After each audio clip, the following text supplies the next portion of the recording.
Hello and welcome to legal knowledge with advocate Noor Yakub Shaikh. तो आज का टॉपिक है हमारा कि अगर आपकी बिल्डिंग का भी कन्वेंस डीड नहीं हुआ है तो भूल जाइए कि आपकी बिल्डिंग का रीडेवलपमेंट होगा। तो चलिए शुरू करते हैं आज की वीडियो।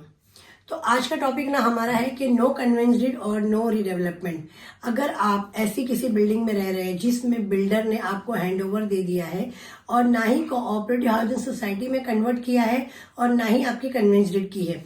अगर आप देखेंगे ना मुंबई पूना में तो 60% बिल्डर्स ना कन्वेंस डीड नहीं करते हैं। इस टॉपिक के ऊपर मेरी ऑलरेडी 2 वीडियो बनी हुई है। ये वीडियो थोड़ी डिटेल के अंदर है, कुछ लाइव एग्जांपल के साथ। वाली की एक सोसाइटी थी, तो उस सोसाइटी का ना कन्वेंस डीड नहीं था। उन लोगों ने एक एडवोकेट को हायर किया और उस एडवोकेट से उन लोगों ने एक पूरा कोटेशन निकाला।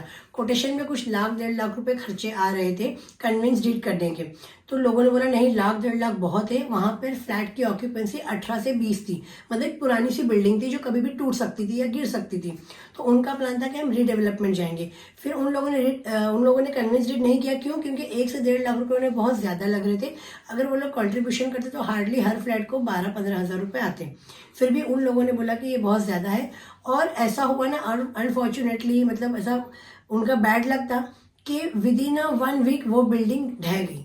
वो लोग किसी बिल्डर को मिलकर रीडेवलपमेंट की ट्राई कर रहे थे, लेकिन वो बिल्डिंग ढह गई उस बिल्डर से अग्रीमेंट होने के पहले ही।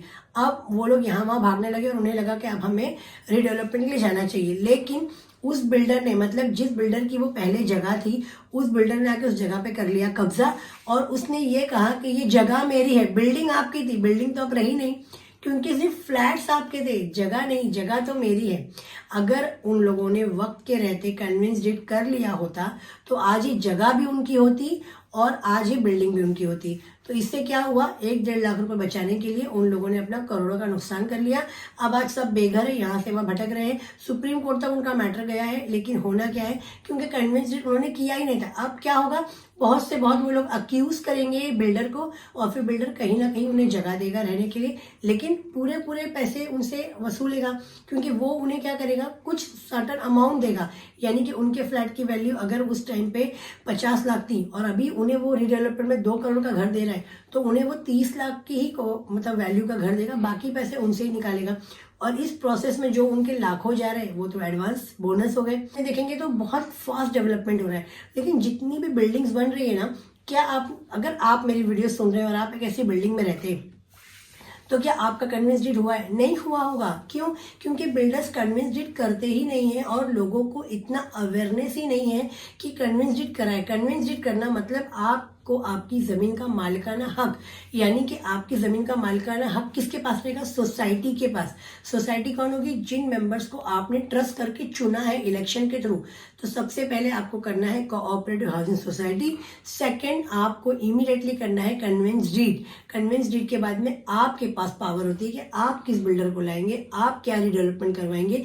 जितने फ्लोर्स ऊपर एक्स्ट्रा बनेंगे उसमें वो बिल्डर सोसाइटी को भी पेमेंट देगा। ऐसा नहीं कि बाकी वो बोलेगा मेरा है। अगर आपने कन्वेंस डीड नहीं किया और आपकी बिल्डिंग गिर जाती है या रीडेवलपमेंट जाती है या कल को कोई भी XYZ इशू आता है तो बिल्डर इमीडिएटली खड़ा हो जाएगा। या आपके पास बहुत सारी जगह बची है तो उस जगह पे बिल्डर अपना कोई ना कोई ऑफिस या कोई ना कोई बिल्डिंग खड़ा कर सकता है और आप उसे रोक नहीं सकते। अगर आप आएंगे पिसोली साइड, उंदरी, पिसोली, NIBM, हड़पसर, यहाँ पर जितनी भी बिल्डिंग है उनमें से हार्डली 5% बिल्डिंग का ही कन्वेंस डीड किया हुआ है, बाकी 95% विदाउट कन्वेंस डीड है। तो अगर आप भी ऐसे ही बिल्डिंग में रहते हैं और आपको लगता है कि आपको लीगल गाइडेंस की जरूरत है या आप कन्वेंस डीड के ऊपर कोई लीगल गाइडेंस लेना चाहते हैं या आप कन्वेंस डीड करवाना चाहते हैं, तो आप जरूर मुझे कांटेक्ट कर सकते हैं। स्क्रीन पे मेरे नंबर्स, मेरा ईमेल आईडी दिया हुआ है, इनके थ्रू आप मेरी अपॉइंटमेंट लेकर आप मुझे मिल सकते हैं। अगर आप सोसाइटी के थ्रू मुझे अप्रोच कर रहे हैं तो सोसाइटी के थ्रू आप मुझे सोसाइटी ईमेल आईडी से ईमेल डालिए और ईमेल के बाद में आप मुझसे बात करके उस प्रोसेस को हम फॉलो कर सकते हैं।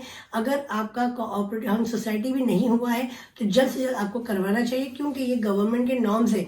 इन चीजों के अलावा अगर आप किसी भी तरीके से पैसा ले रहे हो तो वो क्राइम है और अमाउंट टू एक्सटॉर्शन है।